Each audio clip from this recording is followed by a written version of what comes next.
Hey y'all, it's Renegayde, and let's take a quick sip of reality on Drag Race España Season 5. And as always, I'm joined by my co-host, QuackrrJack. Hola! Jack, we just finished episode 2 where this one felt like it was one of those classic stories where we see like our beginning frontrunners have a slip and tumble, whereas people we didn't expect to see do well kind of rise to the top. And then we saw one of the worst lip syncs ever of all time. Are we still feeling good about this whole group of Espana queens at this time? Oh, mi amors, no. We felt a little shook this episode. I will say the runway was not bad, but the lip sync and the some of the choices made in this episode were a little questionable, for sure. hmm Well, So it definitely threw us, but we'll get through it. We'll get to it. I felt like overall it was a pretty well written acting challenge for the most part, at least in terms of like drag race standards. And I think a lot of that had to do with the fact that the hobbies were writing this. Did you kind of overall like this acting challenge and the fact that the secret of Puente Testo was the fact that everybody was basically pregnant? Um, I mean, yeah, a lot of them were just also gay for each other, and I was like, huh. I think we can all relate to having that as a secret in our lives, right? At some point Never. or another. Never. Never. It's never Okay. happened to me. Uh, yeah. I kind of liked the acting challenge, but something I really did not like was that we did an acting mini challenge before the acting challenge because you talked about it when we were watching it. It just wasn't giving much. I mean, I loved that there was a challenge to give an advantage of handing out the roles, but it I wish there had been a little bit less focus on acting in some component of the episode. But overall, this acting challenge was fine. I think everyone got an okay-ish part. There are a few that I would not want to be, but I think everyone had the opportunity to at least do something kind of funny or safe-ish. hmm And I don't think any of us were kind of shocked ultimately that Nori was kind of bottom two this episode, right? Like, I think we kind of Oh said no. everything we kind of said about her last week, and I don't think anything really changed about our opinion this week. But the true gag of the episode, I think, was the fact that Krystal Forever kind of really had a really kind of hard fall, I would say, from where I felt like she was like one of those top girls last week. And I don't know if this has to do with the fact that maybe she was thrown off a little bit by the fact that she wanted a specific part that nobody else wanted, by the way, and then Fran and Escandalo decided to cause an Escandalo and not give Krystal that part. I will say though, I think she made a bigger deal about the size of her role because she was on screen a lot, yes, but she didn't have a lot of speaking roles. Like she had a few parts here and there, but there were other girls that definitely felt like they had way bigger parts. But like I definitely feel like if you're not going into a certain situation and there's certain characters that maybe you're not vibing with and then you get one of those characters, I feel like I might be able to meet the challenge, but I can understand how some people would have issues with it. But my question here for you, Jack, isn't whether or not she's skilled or not to handle it. Was she sabotaged? I think there was a little sabotage. I've never been on Drag Race, but I do think also at the same time, like, there's an expectation that you kind of have to roll with the punches when the shit happens and it hits the fan. Like, you need to make it happen. Like, you can't just blame everything on everyone else because you still have the opportunity. But I will say, it is very dirty. No, not kind of dirty. It's very dirty for what had happened. And I'm kind of like, I don't like that. Like, if it were me, I would be like, I don't like what just happened here.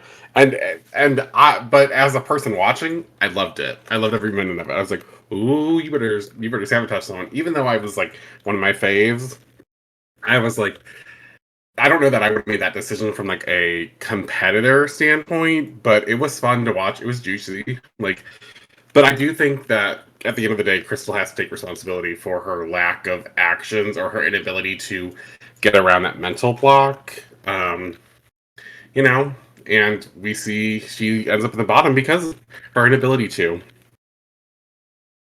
Unfortunately, another queen here that has like a kind of another huge stumble as well was Satin Greco, who I feel like they gave her a few. I mean, they gave a lot of queens a few chances here to try to get it through, and I did think she kind of eventually got it, but I can kind of get why maybe they would put her in the bottom here as kind of like a moment to be like push her a little bit and be like, hey, you know, keep up to the same standards that we're kind of expecting, kind of thing. So I was a little sad because there could have been another girl here, maybe that I could have put in the bottom. I don't know exactly who it would have been because everybody else was kind of fine. Nobody had any particular obvious stumble, so I get it.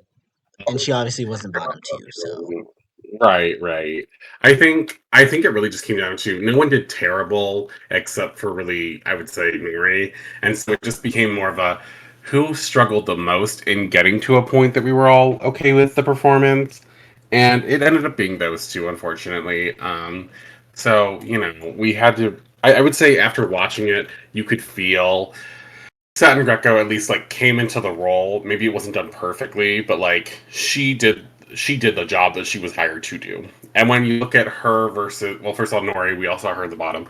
But when you look at her versus Krystal, Krystal still her character still had this like weird nervousness to it. I mean, partially the character was supposed to, but I don't think it was just the character. There was a hesitation, a not lack of confidence in the lines and whatnot. So even though her character was funny, it was like her character had one of the greatest moments to be funny, but at the same time, it just didn't feel comfortable watching. all right, I would definitely agree with that. In the same vein, though, well, same but opposite vein, we have Margarita, Kalifata, and Nyx, who really kind of come through this week after having a stumble in the talent show. And I would say Alexandra did well too, if not for her runway mishap, which we could kind of talk about later. Oh But yeah. did you agree with these as the tops? Because I do think these were my top three for sure. I definitely agree at least with the first two. I do think that there's a questionable like, do you? Okay, here's the thing. If we bring, which they did, if we bring Alexandra into the top and we tell her, hey, Alexandra, you like did well, but at the same time, that shit on the runway is not gonna fly. It kind of feels like the opposite of the bottom three, but you're not gonna be in the bottom two, but we need to tell you. So I think it was the correct choice. Could other girls have ended up being in the top? Sure, but do I think we had the right top two? Correct? Yes, 1000%. Yeah, we were kind of going back and forth, I feel like, between the two. I think I was team Margarita. I think you might have been a little more team Nyx, but did you agree with the winner being Margarita at the end of the day? Oh yeah, I mean either one was going to be a correct choice. They both did so well in the acting challenge. I think they both were great on the runway. I think if you have to pick, like I think Margarita did edge out Nyx just a bit, and that's totally fine because honestly, where these two girls were last week, they have to be feeling good to have proven like everyone wrong and be like, look, I might not have been at the top last week, and you might have written me off, but now you definitely can. It And I felt think like in that's the some real ways win. to not to compare them like these two exactly, but we've seen similar situations where we have maybe someone who's a little more polished, like a Courtney Act kind of thing, versus an Adore and a Rusical kind of thing. And they're both like the top two, but that slight little bit of polish and the nuance, Hmm. kind of gets it a little bit. So I think that's kind of what happened here is you have someone who feels like they're a little bit more comfortable in their craft versus someone who is not necessarily the most nuanced, but is giving it a shot and is clearly doing well here. But I also don't think that Nyx was when coming to her talent show. One of the things I did praise her on last week is the fact that she was really able to speak well, and I think that really helped her in this arena with acting. So I was very glad to see her get some flowers as well. Um, but yeah, ultimately, I mean, Nori goes home, and I was gonna go ahead and just kind of skip this whole part until they decided to show it in the preview, but we do finally get a taste of this full heart twist because Nori has left her half a heart to somebody. I don't know who, but I was literally thinking we are gonna go the whole episode without even talking about this twist after bringing it up last time. But we get our first taste of it next week. I'm kind of excited, especially because it's a design challenge. So in a lot of ways, they're gonna kind of already at least have somewhat of an idea of who's doing well and who's not, because they're all gonna be sitting there doing, doing their designs in front of each other. So I kind of like that being the first one. Did you have any thoughts on the full heart twist or anything like that, Jack? About how it might play out next week? I think it's interesting because I love that they're not going to tell them till like it seems like right when they get to the stage of like who's going to have it. So they're only going to have the time in the back during the untucked to really consider who they should save from the bottom. But as we've already seen, not necessarily are we going to be playing fair this season. And I'm not sure if it's just these two girls, but it could be the whole cast of people just not deciding to play a fair game, which is good and bad. Because if you end up in the bottom three, it does feel like you possibly being in the bottom two is an automatic, like, even if you get thrown there when you feel like you shouldn't have, it does feel kind of like a, well, I mean, I was already bad enough to be bottom three, so what's one more spot? But you know, if someone who was the worst by far gets saved, and the other two girls have to go in, and like no one did a terrible job, we just have to like kind of pick hair or what is that called with the hair, like you Pulling know, hairs just yeah, yes, thank you. or splitting It's hairs, gonna but either feel, way, yeah. yeah, splitting hairs. We're gonna feel bad about it to some extent, but I mean, as a viewer, it does mean there will be some drama, and I love some drama, so I'm excited for that. I think it'll be interesting though because I don't feel like I knew enough about Nori to think of who she was gonna give her like half of the heart to. Like, will she end up giving it to Krystal for being her the lip sync? I don't know. Will she give it to one of the girls that she was more friends with than what we saw? Because I feel like she was just kind of there. So She I don't really know how had that's going no to end up. headed at all for a first boot, or really even just like a. It gave me like Robin Fierce energy, where it was like, we don't know what to do with her with the season, so we're just gonna leave her out and kind of have her be a mid boot. But then she was the second person voted out. It's like, Well, did we really so have nothing to go with here? I mean, okay, so to be fair, she is the first girl out. She only got 2 episodes, and she was in the bottom both episodes, right? But we could So it compare this to kind of like felt like, Pasti. I feel like I know Pasti. oh I well, don't know that's completely Nori at different. all. At all. I don't know Nori That's at all. But they basically had the same trajectory and storyline where they were bottom two the first episode, bottom two the second episode, and then went home. So it's like, yeah, but it doesn't feel like it's fair to compare EU or sorry, Brit like your UK Drag Race to España. Like, no offense, but we've all talked about how UK Drag Race has been a choice this season. There have been some choices made in the judging, and I think that needs to be taken into consideration. Whereas I feel like the judging has been way more accurate this season. well, I wasn't referring to that and be like, who, like, I don't know Nori at all whatsoever. Like, I got no impression of her whatsoever throughout this whole process, where I have a very much so a full understanding on who Pasti is and Right. why, like, who their brand is. Like, I understand who they are. I feel like I got some sort of substance. I didn't get that from Nori at all whatsoever. And maybe it was Nori, because she went first and they're like, okay, well, we're gonna just brush her aside for some other storylines, which is completely fine. But like, I don't know her. I don't I know her, think okay? I think to be fair with the Nori situation, I think it's the fact that we do know her so well, but it's hard to just like want to accept that first thought because from the get, I was saying Nori gives me nothing. I forgot about her. I don't know if she's going to actually do anything. I think she was just the girl that we all forgot about because she didn't do anything that was important. I think at the end of the day, she is kind of a looks kind of like I'm my body queen kind of thing, and so I just she didn't give us anything to want more for her. So I think she just kind of like fell off the edit too because they were like, well, even if we edit her in, they're gonna know she's going home because all we have of the content is bad. So or Yeah, I just mean, she was like Cameron Michaels if she was Alyssa Summers and went home first. So I get that. I get that point of view. I'm not like complaining. without I'm just the saying ability, between the two, right? yeah, without the ability to lip sync, sure. Oh, ooh, ooh. Well, I speaking of mean, are forgettable, we though, lying?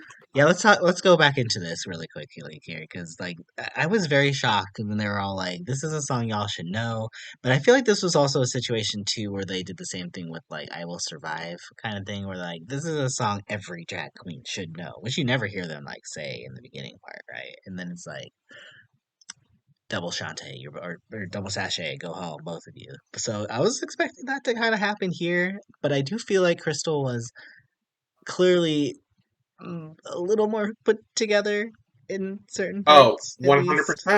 100%. She knew her words way better than Nori did. I'm not saying she like she knew all her words, but I mean, look at the material, girl. It was one girl who just was trying to face the back the whole time, and uh, Krystal was at least trying to give us like watermelon, carrot, big mouth open. If I didn't know the words most of the time, and I was like, okay, so like it's not great. We all can agree it wasn't great, but what we all can also agree is clearly one was better than the other, and I was expecting a possible double elimination, which is funny because they mentioned that earlier in the show when they said, "Oh, since there was a no one going home, there's probably going to be a double sashay away," and we almost got it this episode, but I we wonder if didn't. they couldn't do it because of the fact that they have this heart twist, and if they get rid of two queens, then they're gonna have two Uh half huh. hearts floating around, right? So, like, then that kind of screws up their whole twist. So, I feel like they had to make a decision, and I think they're this. I don't hate this decision. As much as Krystal did stumble this episode, I think she did really well that first episode. So I would have really been sad for her if this was her last episode. So I'm Yeah. very, very glad that she gets a chance to move on here. And you ruined my whole transition last time here, Jack. But Oh, I'm sorry. gonna use it right now because speaking of forgettable, I bet y'all thought that we forgot about the runway this week, but no, we haven't. Let's go ahead and we could take a quick trip there because Jack wouldn't let me do this without this happening. And our category this Uh, week is Javivision, which was a tribute to the award-winning television and movie series created by the Javis themselves. So it's kind of cool that they're doing, their tributes to their guest judges. They did the one for Anna Locking last year, so now that of course the Javis are gonna have theirs together. What do you think about this category overall, Jack? it was a little difficult at first because obviously I'm not well aware of everything that's going on when it comes to Spanish media, and that's on me for being uncultured and being awful. So here we are. We figured it But out though I by the end though, and I'm very proud of us for figuring that out, like in the process. The well, detective was like I assumed that's what A they plus. meant. But but I was like, okay, so some of these looks like they put the pictures up and I was like, okay, so some of these looks I'm like, how do you make this drag? How do you make this more fun? Like what are we doing with it? And I think most of the girls, and I do say most of the girls did a great job on this runway. That being said, one girl, I want to start off with the negative first. We get to the positive later. The one girl, surprisingly enough, we've been saying her name already. Nori gave us nothing. She said, "Baby, give us nothing." Yes. This girl had a headpiece that almost fell off. The girls didn't see it, but we did. The shoes, though, I want to mention the shoes. She did do the thing where she added the parts of the outfit to the shoes so it came together. But it was just you know, a panty and a bra and like a Bible and a flask with dripping chains everywhere. And yeah, there was this whole like Mother Teresa nun thing going on or whatever, and like she got punched in the face. And I think there was a characterization here. It doesn't elevate it enough. I think that if you're going to do such a simple look on the runway, the look has to be perfect, and the look has to be more fun than the original look. And honestly, I didn't get that from this look. I kind of just got like, I chose articles of clothing that looked the exact same. I put them on and I said, yes, let's work. I just think that there was way more that we could have taken here. Like the little bit of a head skirt thing could have been a full on train, right?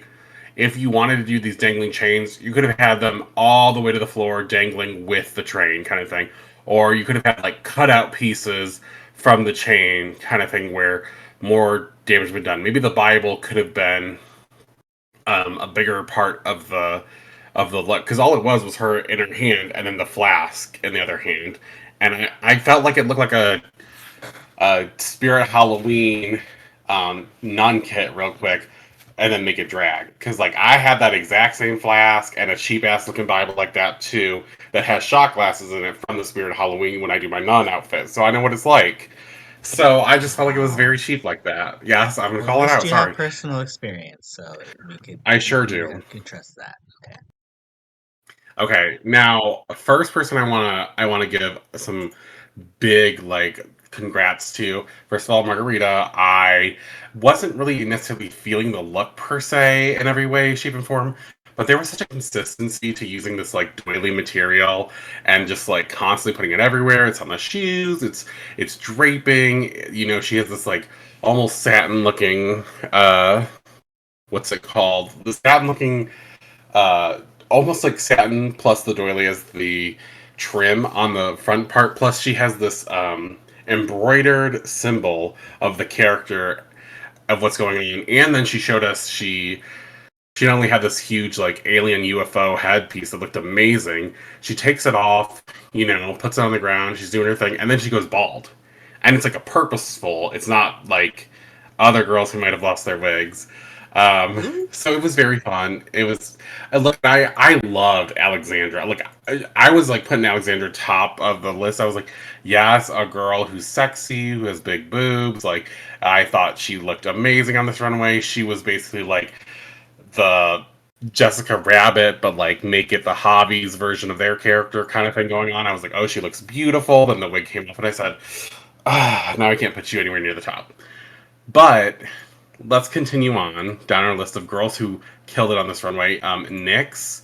This was very fun. At first, I didn't like it, and then I saw what she was supposed to be, and I said, okay, so she dragified it. Like, this made it really fun. You can see a lot of the different stitching, and there's purposeful. Let me just say this: it's purposeful to be like some of the strings are hanging off, and it's not all well put together. There's a lot of stressing on it that makes certain shapes and different types of stitches in different areas. And just the use of the bows and placing them different with different types of colored yarn, even the nails having the little strings hanging off of them to make it very known that we are supposed to not be put together and we're supposed to be distressed. It's very fun. Um, Satin Greco, look, she looked great, and then she opened her mouth, and I understood that not only did she look great, like she was this character completely.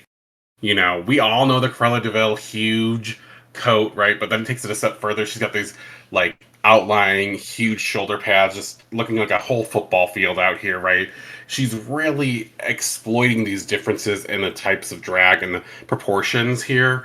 Her her waist is so snatched in when she shows us the inside of her coat, and yet her coat is just so huge. And so these different proportions are really fun. And it's a train. The hair is beautifully beaded, and that mouthpiece that was just campy and fun. And the half gloves she has on with the nails, it looked great. Even the earrings were great. The accessorized, well, I love this whole thing. I loved it. And finally, just want to give a special shout out to the girl who was struggling this episode. Everyone did not like her doing these three looks on the runway. I personally really liked what Krystal Forever did on this runway. I think they were being hateful towards her. I didn't think there was any need for all of that hate because this girl did a Mother Mary look, which, to be fair, not her fault. She didn't know Satin Greco was going to do something like that last week. But she did that, comes off into a nun, takes it off, and then she's like a very beautiful but very body showing blue and black kind of like suit with cutouts and everything. It looks great. I thought it was very fun and festive to have all these reveals, and none of them felt as basic as they gave it to her for. And I love the huge platform stripper heel. Who doesn't love a huge platform stripper heel? I was gonna Okay. say, even if she's slightly basic in whatever way you want to describe, I still think she looks good. So whatever. This was a really good runway this week. I'm still very excited for this cast, even if there's been some, slip ups here and there. I will allow it. It all happens. Jack, did you have any? Actually, before we finish, I have to ask you because I didn't catch it. Did they say what the exact design challenge was going to be next week? I did not catch what the exact design challenge was going to be because I was still more in trying to figure out the drama that was happening between uh the continued drama, I should say, between Nyx and Krystal. Oh, And I yes. was like, oh, Krystal looks like she's got kind of a I would say a kind of shitty attitude. So I'm like, ooh, Yeah, I kind of I was didn't like interested to see. that, but I'm kind of still here for it because we love the drama. Um, I do love drama, so do you have any final words here for Spotify for this week? know your words. A lip sync, know your words. That being said, I am glad that we're going to find out about this heart twist next week. I love that we're going to see it go down. I love that this heart twist essentially prevented a girl from going home. So we'll see if that actually changes the outcome, because I'm wondering if this stumble by Krystal will be too far to come back from, or if they're not going to look at it that way. Right, because she was safe the week before, so who knows how they're feeling about. They're not thinking in their head, oh, she was number four, like we were. They're like, oh, she was safe, so who knows. But as always, I can't wait to see how all this turns out. And hopefully you can't either, especially if you lasted this long. Thank y'all so much for listening. Thank you again. And make sure to drop a like, subscribe, and comment below with your let's go ahead and let's go for the question of the week. We could go talk about your thoughts on this runway and who were your top three looks of the week. Um and who are you rooting for as well too? Are you still a Krystal Forever fan? Are you still rooting for for Satin, or is Nyx, Margarita, or anybody else now taking that spot? But we'd love to talk to y'all, hear what you have in the comments below. And until next time, y'all, and on behalf of my co-caster, QuackrrJack, this is Renegayde signing out. Keep my wrist feeling nice, y'all. Bye. Bye. Wait, adios.